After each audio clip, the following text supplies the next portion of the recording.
A cabin air filter is one of the easiest things to replace on your car, especially if you have an Asian model like a Toyota, Honda, or Hyundai.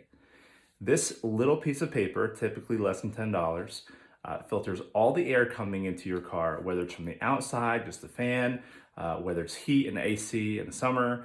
And this is a great way to keep your car smelling fresh.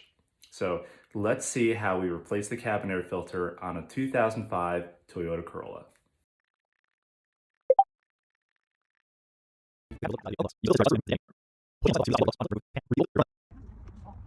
There's literally only one screw, so take that out, and that little piece slides off. You gotta kind of pinch it to take out the glove box.